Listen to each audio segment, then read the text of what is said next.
ગબ્બર ઠાકોરને નાક બાર મૂકી દીધા છે, એમને કંઈક ડીજે કર્યું હતું એમાં. તો જ્યારે ઠાકોર સમાજનું સંમેલન હતું સેક્ટર 11માં, ત્યારે પણ હું ડીજેમાં કદી ગાતો નહીં. કમલેશભાઈ તમને ખબર છે, અશોકભાઈ તમને ખબર છે, રોહિતભાઈ તમને ખબર છે. મેં એક વિનંતી કરી હતી જ્ઞાનીબેનને.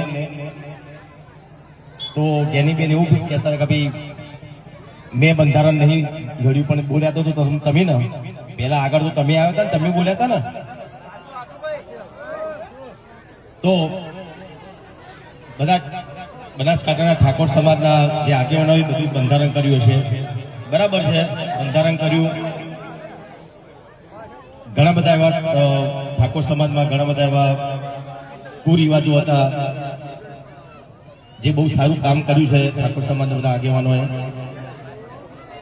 પણ એના લીધે ડીજેના જે કલાકારો હતા બનાસકાંઠામાં બિચારા ઘેર બેસી ગયા. અને જે આગેવાનોએ બંધારણ કર્યું એ લોકોને ખબર નહીં ડીજે એટલે હું. ખબર છે કમલેશભાઈ? ના ના એવું કહેતા હતા કે ડીજે વગાડશો એટલે બધા ભેગા થશે, નાચશે, કુશે, દારૂ પીશે ને ઝઘડા થશે. એવું જરૂરી નહીં. કોઈ ઢોલ વગાડતો તો દારૂ પીનારો પીવાનું જ છે, ઝઘડા કરનારો ઝઘડો કરવાનો જ છે. તો ડીજે બંધ થવાથી સમાજમાં સુધારો આવશે એ વસ્તુ ખોટી છે.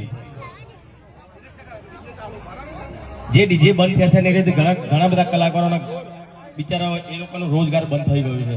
એ લોકોને ખબર નહીં પડતી. તો એ બધા મોટા માણસો છે, મોટા માણસો એટલે ડીજેની એમને ખબર નહીં પડતી. લોકો વીગો ગેરવી રાખીને ડીજે લાયા હતા, એ લોકો ઘેર બેસી રહ્યા બિચારા. એક ડીજેમાં 15 કલાકારો કામ કરતા હોય, એવા બનાસકાંઠામાં કેટલા ડીજે છે? તો એક ડીજેમાં 15 કલાકારો કામ કરતા હોય તો કેટલા કલાકારો બીજા ત્યાં બે ઘર એમને કમાણી બધી બંધ થઈ ગઈ એમની. તો ચલો કઈ વાંધો નહીં, તમે ડીજે બંધ કરાવી દો.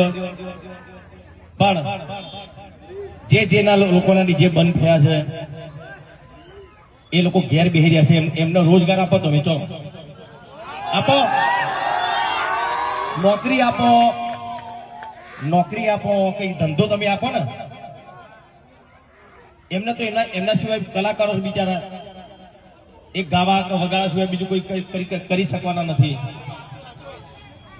તો જે આગેવાનોએ જે બંધારણ કર્યું છે એમને ખાલી એટલી જ વિનંતી કે જે કલાકાર ઘેર બેસી રહ્યા છે એમને કઈ રોજગાર મળે એવું તમે કરજો, બરાબર ને?